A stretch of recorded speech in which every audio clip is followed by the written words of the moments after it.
The tailor's needle was still in his hand at 9:52 p.m.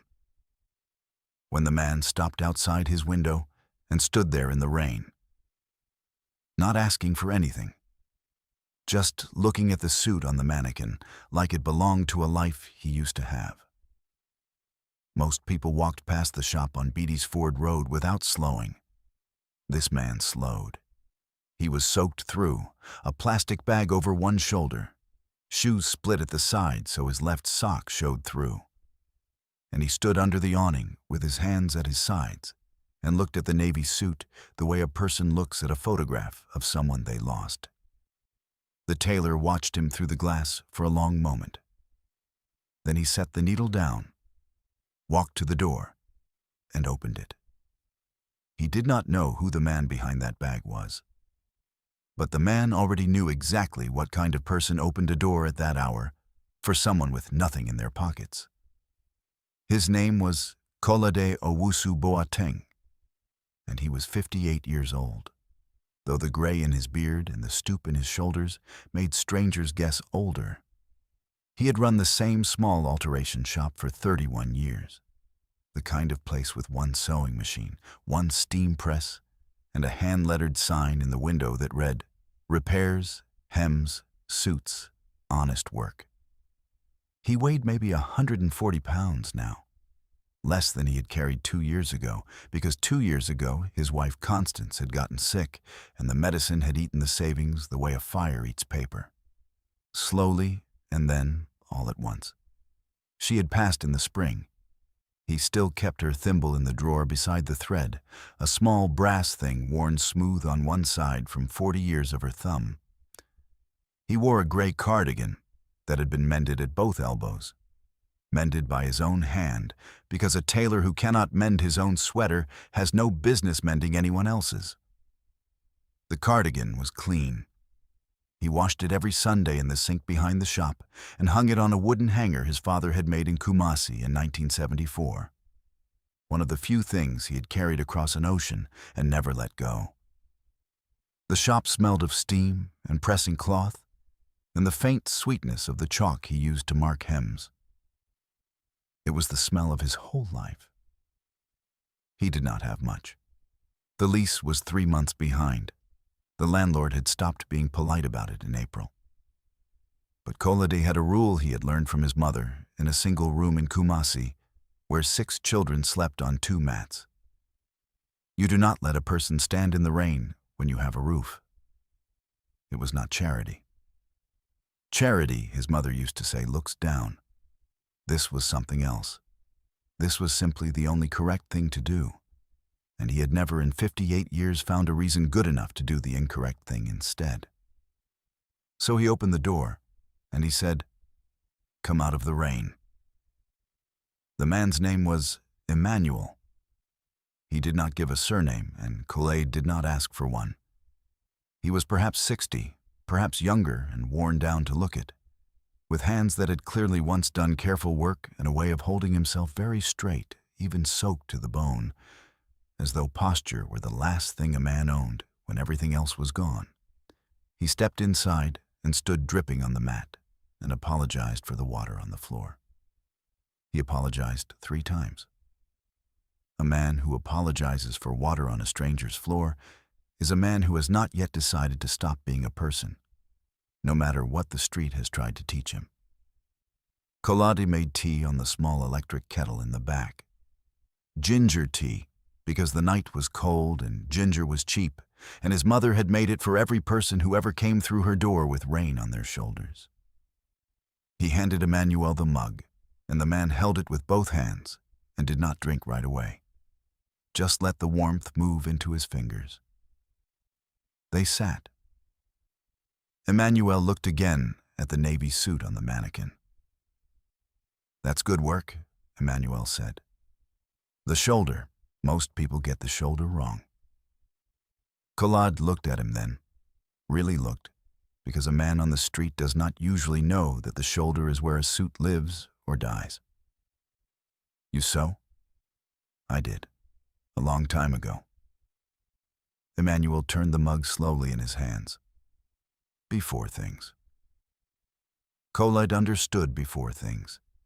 He had his own before things. He did not ask. What happened next was the thing that everything else in this story turns on, so it is worth telling exactly. Kolad did not give the man money because he had almost none to give, and because money would have insulted the straightness of the man's back. Instead, he stood up, went to the rack, and took down a length of charcoal wool he had been saving for 2 years for a customer who had ordered a suit, paid a deposit, and then died before it was finished. The widow had told Koladi to keep the cloth.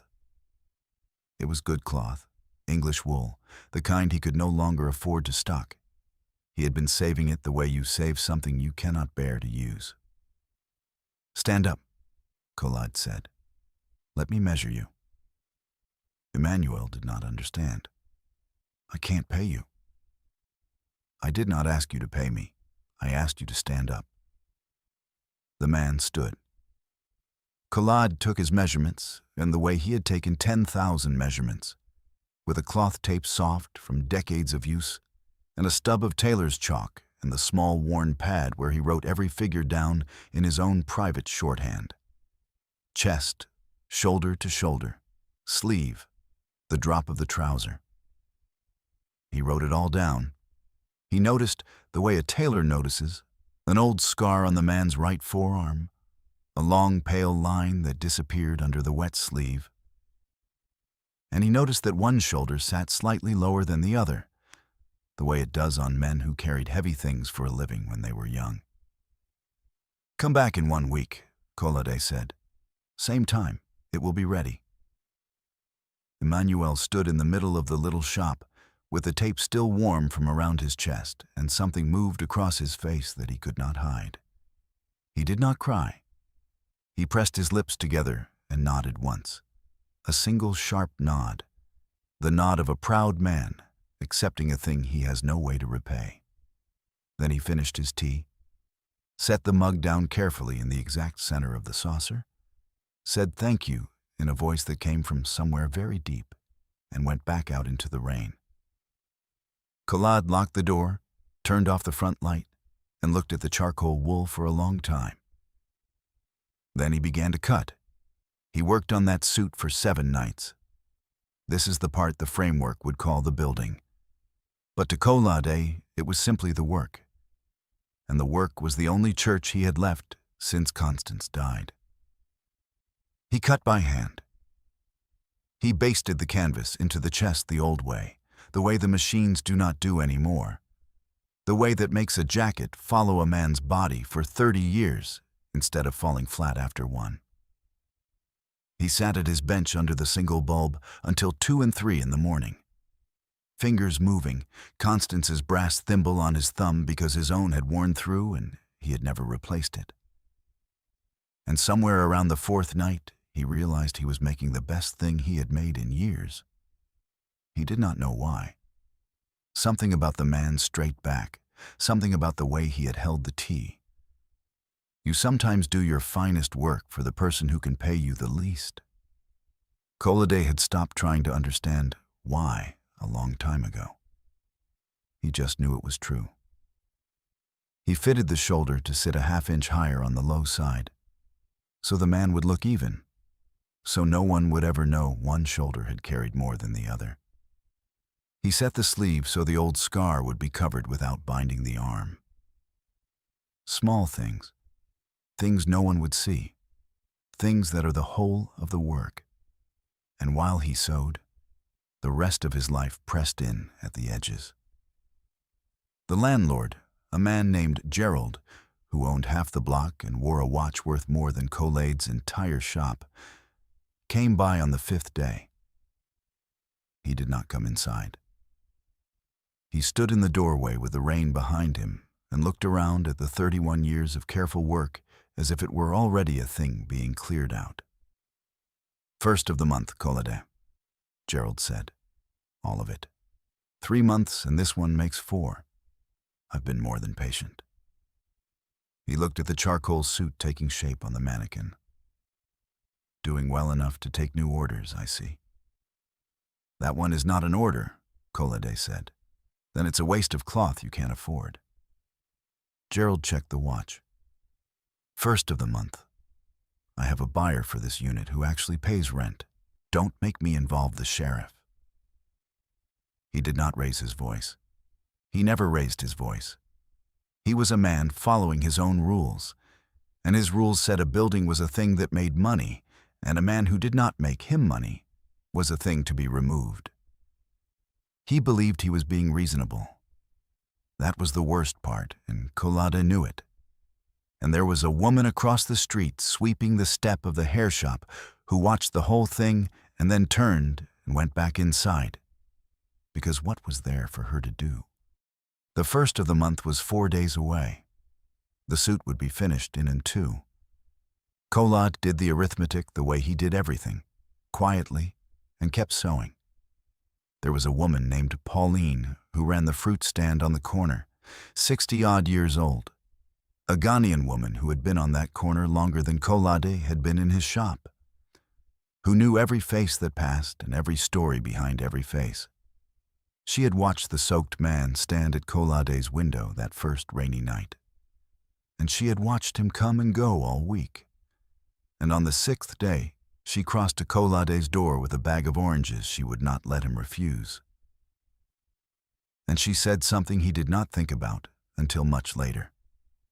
"That man you're sewing for?" Pauline said, peeling an orange with her thumb. "I know that walk. I've seen that walk before, a long time ago, when this neighborhood had different money in it." She handed him a section of orange.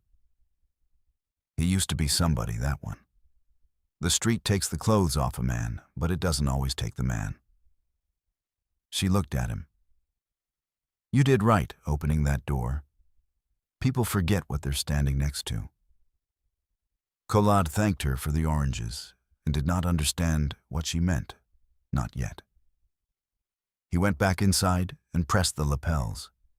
He finished the suit on the 7th night at 11:20 p.m.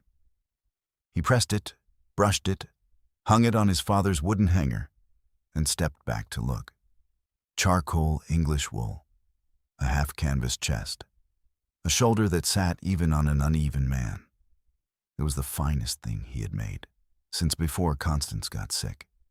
He covered it with a cloth and went to sleep on the cot in the back, the way he had slept most nights since the house went with the medicine. The man did not come the next day, at the appointed hour. Kolade waited. 9:52 came and went. He told himself the street keeps no clocks, that a man with no roof has no calendar, that the rain or the cold or the 100 small disasters of a life without walls could keep anyone. He kept the suit under its cloth. He waited the next day too, and the next. If this story is settling into you the way I think it is, stay with me. Because what came down that street on the 8th day was not what Kolade was waiting for, and it changed everything that came after. On the morning of the 8th day, at 10:14, a car came down Beatty's Ford Road that did not belong to Beatty's Ford Road. It was long and black, and it moved slowly, the way expensive things move, and it stopped directly in front of the alteration shop. Pauline stopped peeling at her stand. The woman at the hair shop came to her window. A man Kolade had never seen, in a dark coat, stepped out of the front and opened the rear door, and out of the back of the car came Emmanuel. But it was not the Emmanuel of the rain. It was the same straight back, the same careful way of standing, the same old scar now hidden under a clean cuff. He wore a plain dark coat and good shoes, and he was shaved and rested, and he looked, Kolade understood all at once, exactly like what Pauline had said. He used to be somebody. He had not stopped being somebody. He had only been, for a while, somewhere the somebody could not be seen. Emmanuel came into the shop, and the little bell over the door rang the way it had rung for 31 years. He stood in the middle of the floor where the tape had once gone around his chest. Kolade did not speak. He went to the rack, lifted the cloth, and brought out the charcoal suit on his father's hanger, and he held it up the way he had held up 10,000 finished things. And he said the only thing a tailor says at that moment. "Try it on." Emmanuel did not take it right away. He looked at it. He looked at the half-canvas chest and the even shoulder and the sleeve that would cover the scar. And his hand came up and touched the lapel the way you touch something you were not sure existed anymore. Then he put it on, and it fit the way a thing fits when it was made by someone who looked, not measured. He stood in front of the long mirror that had been in the shop since 1995, and he was silent for a long time. "My name," he finally said, "is Emmanuel Adeyemi Bright." He let that sit. Kolade did not react, because the name meant nothing to him. And Emmanuel saw that it meant nothing, and something in his face eased, as if that were the proof he had come for. 40 years ago, I started a company in Atlanta. We made things. Then we made more things, and then it was a large company, and then it was a very large company. He turned from the mirror to face Kolade directly. 2 years ago, my wife died. Same as yours, I think. I saw the thimble in your drawer the first night. A man only keeps a thing like that for one reason. Kolade said nothing. His hand found the edge of the bench. After she went, Emmanuel said, I stopped. I stopped attending things. I stopped answering. I stopped being a person who had a company. I gave the running of it to people I trusted. And one of them was a man who decided that a grieving founder who would not return calls was a founder who could be removed. There were papers. There were lawyers. By the time I understood what was happening, I had been written out of the thing I built. And I was too far underwater in grief to fight it. And so I did not fight it. I just walked. For 11 months, I just walked. He looked down at the charcoal sleeve. A man can walk a long way when he has decided he is finished. He was quiet a moment. Pauline had come to stand in the open doorway. She did not interrupt. She had known, the way the keepers of corners always know. The night I stood at your window, Emmanuel said, I was finished. I had decided. I want you to understand what I am telling you. I had decided. And you opened a door, and you made me tea, and you did not ask me for one thing, and then you took my measurements, and you told me to come back in a week. His voice did not break, but it pressed against the edge of breaking. You gave a finished man a reason to come back in a week. Do you understand what that is? You did not give me a suit. You gave me a next Tuesday. You gave me somewhere I was expected to be. He had not come back on the 7th day, he explained, because on the 6th day, he had made one phone call. He still had one name a lawyer in Atlanta would take a call from, a woman who had drafted the original papers 40 years ago and had never believed the story they sold the board. He had told her he was alive and where he was, and that he was ready to fight after all. The 7th day and the 8th had been spent in a room with that lawyer and 3 boxes of documents she had quietly kept. Because she, like Pauline, like Kolade, was one of the people the world overlooks until the moment they turn out to be holding the whole thing together. The papers that had removed him had a flaw in them. They always do when men are in a hurry to steal. It would take time, but it would hold. I came here first, Emmanuel said. Before Atlanta, before any of it. Because a week ago, a man with 4 months of unpaid rent took 2 years of saved cloth and made me the best suit I have ever owned and asked me for nothing. He reached into the dark coat and took out a folded paper and then set it on the bench beside Constance's thimble. I made a call this morning, too, about this building. Kolade looked at the paper and did not touch it. It's the deed, Emmanuel said. I bought the building. Gerald was very happy to sell. I offered him more than it's worth, which is the only language men like that hear. The shop is yours now. Not rented, yours. The lease is gone. There is no first of the month anymore. He pushed it half an inch closer. And there is one more thing, and this one is not a gift. So you can keep your pride about it. I am putting myself back together, and when a company is built again, it needs people who do careful work and do not cut corners when no one is watching. I watched you set a sleeve to cover a scar you were never going to mention. I want you to make the clothes, all of them, at a fair price, an Atlanta price, the price the work is actually worth. You'll need to hire. You'll need a bigger room. We'll find one. At his stand outside, Pauline had begun very quietly to cry and to smile while she did it, the way old women cry at the things they always knew would come around if you waited long enough. Kolade stood in the shop his father's hanger had hung in for 31 years, and he did not pick up the deed, and he did not make a speech. He had never been a man of speeches.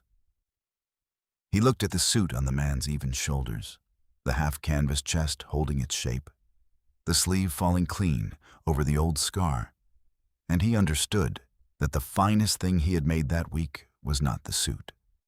He pressed his lips together the way Emmanuel had pressed his on the first night.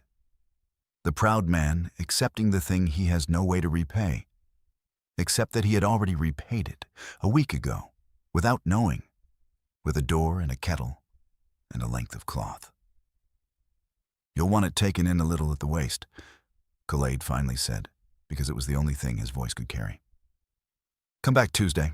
I'll have it ready. Emmanuel laughed, the first laugh, a real one. Tuesday, he said. I'll be here. And he was. And so was the work, for many Tuesdays after that. Gerald thought he was selling a failing building to a quiet man in a good coat. He thought he had finally cleared out the unprofitable tenant and made a tidy profit on a unit nobody wanted. He never understood what he had actually sold, or to whom, or that the man with 4 months of unpaid rent had, a week earlier, been the only person on that block who treated a soaked stranger like a human being instead of a problem. But the truth is that Kolade was never as poor as the ledger said. He had 31 years of work in his hands, and a rule he had carried from a single room in Kumasi.